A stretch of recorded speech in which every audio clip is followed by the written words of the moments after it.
Hola, ¿qué tal? Soy Víctor Herrera de Quad Facturas y en esta sesión tengo a Verónica Ureña que nos va a platicar acerca de los puntos importantes que debemos de conocer antes de migrar a la nueva versión de CFDI 4.0. De hecho, Vero ha publicado el documento que vamos a revisar hoy en el portal de Quad Facturas en la página principal. Lo único que es necesario que hagas para obtener una copia es que registres tu nombre y tu correo electrónico y le piques al botón que dice descargar. De esta manera te llegará un link personalizado a tu correo, a la dirección que pongas ahí, y con este ya podrás descargar tu copia. Te recomendamos que lo hagas para que puedas tener a la mano todo lo que vamos a revisar en esta sesión. Antes de continuar, quiero comentar que debido a que el tema es un poco extenso, vamos a hacer varias partes sobre este tema. Y en esta primera parte lo que vamos a revisar es exactamente los puntos importantes. Después veremos algo más como cómo migrar y cómo hacer un CFDI 4.0. Pero bueno, sin más, comenzamos. Pero, ¿nos puedes empezar a platicar acerca de esos puntos? Claro que sí, Vic. Este es el documento que se descarga de la página y es el documento que nosotros generamos para que ustedes puedan saber que ahora sí, qué necesitan hacer y qué deben de pedir a sus clientes antes de migrar a CFDI 4.0. Nos vamos muy rápidamente, son 3 puntos importantes: los cambios generales en los CFDIs, los cambios en el CFDI global y los cambios en el complemento de pago. Comencemos con los cambios en CFDI en general. El cambio más, bueno, lo que debes de pedir a tus clientes es su cédula de identificación fiscal. Con esto podrás obtener su nombre, su código postal y su régimen fiscal, los cuales deben de aparecer exactamente como aparecen en dicha cédula. Y tienes que verificarlos y te recomendamos que entres a la parte de clientes y los actualices antes de migrar a CFDI 4.0. Ok, entonces resumiendo, Vero, básicamente el primer punto es de los más importantes. Y es que, bueno, quiero aclarar porque hemos visto clientes nuestros que ya migraron a 4.0 y están batallando, han tenido un poco de problemas al emitir sus facturas debido justamente a que no le dedicaron el tiempo a actualizar tanto sus datos de ellos como los datos de sus clientes. Y eso también aplica para los colaboradores en el caso de recibo de nómina, ¿verdad, Vero? Es correcto, debes de actualizar los datos de tus colaboradores justamente antes de emitir sus recibos de nómina. Entonces, en este periodo que todavía estamos de transición, antes del 1 de julio, te recomendamos revisar los datos de tus clientes y tus colaboradores. También es importante que descargues tú tu propia cédula de identificación fiscal y verifiques que el nombre que está dado de alta en Codefacturas corresponda al que está en la cédula, también el régimen fiscal y el código postal, ya que hubo algunas actualizaciones a inicios de este año por el régimen simplificado de confianza. Ok, muy bien. Ok, entonces sería el cambio número uno. ¿Cuál es el siguiente cambio? Algo adicional, antes de pasar al cambio 2, es que para cada partida que corresponde a los productos y o servicios que tú prestas a tus clientes, debes de informar si es objeto o no de impuesto. Más adelante veremos con detalle a qué se refieren el objeto impuesto y cómo deberás de seleccionarlo. Mientras pasemos al número 2. Perfecto. Son los cambios en el CFDI global. El CFDI global se refiere al documento que tú emites para soportar las ventas de las personas que no te pidieron factura. Es decir, si tú vendes a público en general, pero no te pidieron factura y vas a hacer una factura que englobe todas estas ventas, deberás de generar un CFDI global. Dentro de las cosas que nos pide el SAT es que sea la clave en uso de CFDI sin efectos fiscales, que aparezca público en general, así como lo ves aquí, todo en mayúsculas, sin algún acento, no se puede mayúsculas y minúsculas, tiene que ser así público en general, que el lugar de expedición corresponda a donde se hicieron las ventas. Esto se refiere a que si tú tienes más de una sucursal, deberás de poner en el lugar de expedición la sucursal en la cual se hicieron dichas ventas. Y eh, para el caso de la periodicidad, 01 que es diario, 02 que es semanal, 03 que es quincenal y 04 que es mensual, deberás de colocar el 616 que es sin obligaciones fiscales. Pero si tú eres régimen de incorporación fiscal, deberás ocupar la periodicidad 05 e indicarlo en el uso del CFDI. Entonces, para este CFDI global se agrega periodicidad, meses y año. La periodicidad, como ya la dijimos, es diario, semanal, quincenal, mensual, bimestral, y los meses son de enero a diciembre. Ok, muy bien.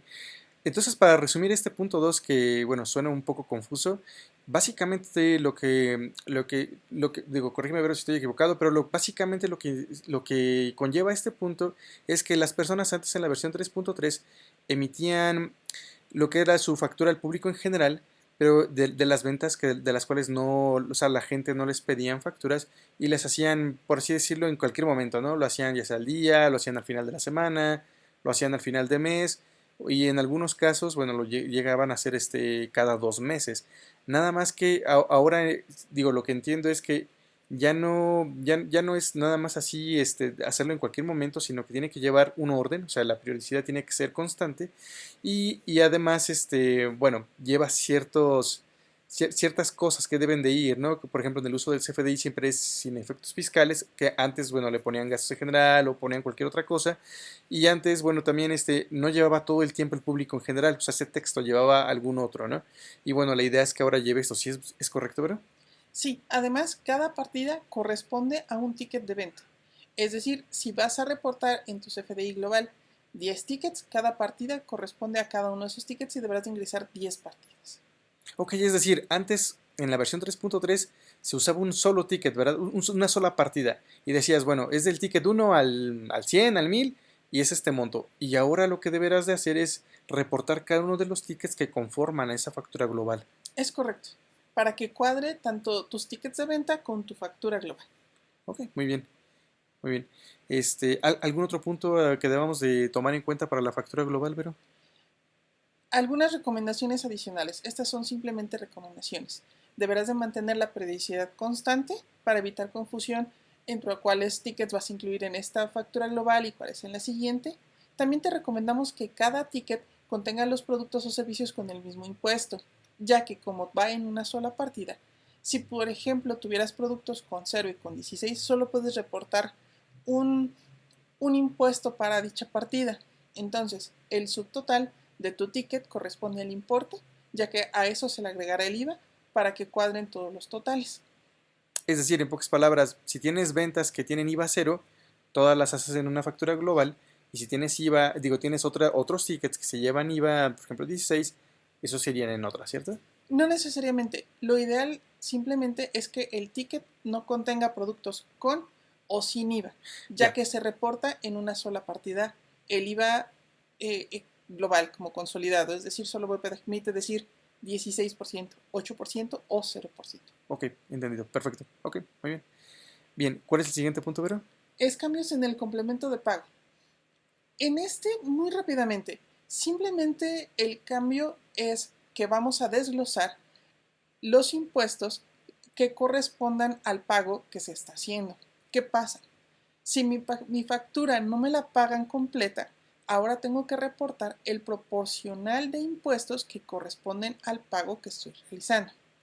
Entonces, si yo tenía una factura de 116 pesos y me pagan la mitad, correspondería a 58 pesos. De esos 58 pesos, 50 pesos corresponden al pago de el producto o servicio y 8 pesos corresponden al IVA, los cuales debo desglosar en mi complemento de pago. Ok, muy bien. Entonces, para resumir, básicamente estamos hablando de que el cambio en los complementos de pago es meramente un desglose más fino en el tema de impuestos, ¿cierto? Es decir, en 3.3 nada más, antes decíamos, ese es el monto que te estoy pagando parcial de esta factura, y ahora lo que se tiene que hacer es desglosar, bueno, decir, bueno, no sé, si de 100 pesos que te estoy pagando 50, entonces corresponden 8 pesos de IVA, ¿cierto? Es correcto. Ok, muy bien. Puede sonar como que está muy complejo porque ahora hay que hacer más cálculos, pero sin embargo, Coatl, ¿de qué manera nos ayuda para que sea más sencillo y bueno, no tengamos que estar haciendo cuentas y desglosando parte del impuesto? ¿Cómo funciona esta parte? Claro, Vic, nosotros vamos a seguir pidiendo a nuestros clientes que ingresen el monto a pagar, bueno, que seleccionen la factura, el monto a pagar de dicha factura y nosotros por dentro realizaremos el cálculo de los impuestos a los cuales corresponde dicho pago. Entonces va a ser muy sencillo. La idea es seleccionar la o las facturas que se van a pagar, el monto que se le pagará a cada una de estas facturas, si es completo, si es parcial, y por dentro cuál facturas desglosará el importe de los impuestos a los cuales corresponda dicho pago. Ok, perfecto. Muy bien. Entonces, básicamente es lo mismo. Coat hará lo que es el desglose y listo, ¿cierto? Es correcto. Perfectísimo. Ok, ¿algo más que sea importante para este punto, pero? En este caso, el uso del CFDI, que sería que hay que poner CP01, que es complemento de pago. Muy bien, Anteriormente se ocupaba por definir, ahora generaron un uso específicamente para los complementos de pago. muy bien. Bueno, avancemos a los tips adicionales. Eh, como vimos al inicio, la cédula de identificación fiscal es clave para los cambios que se tienen que hacer, tanto para ti, tus clientes o tus colaboradores. Aquí te presentamos las ligas por si necesitas descargarla y te indicamos mediante una flechita donde tienes que revisar las actualizaciones. Importante, no olvides validar código postal y régimen fiscal. Muy bien. Aquí antes de movernos a otro lado, ahora sí que es bien importante, digo, y tal vez lo estamos repitiendo mucho, pero lo que hemos observado con clientes nuestros que ya se cambiaron a CFDI 4.0 están batallando justamente en este punto, en el nombre o razón social, ya sea de ellos, de su cuenta, o bien de sus clientes. Y bueno, digo, también ha pasado con sus colaboradores, pero principalmente es en el nombre o razón social de sus cuentas y el de sus clientes. ¿Qué es lo que está pasando? Bueno, lo que pasa es que el SAT lo tiene registrado y lo quiere así, así como ellos lo tienen en la cédula de identificación fiscal, así es como debes de tenerlo tú registrado tanto para ti como en la sección de clientes.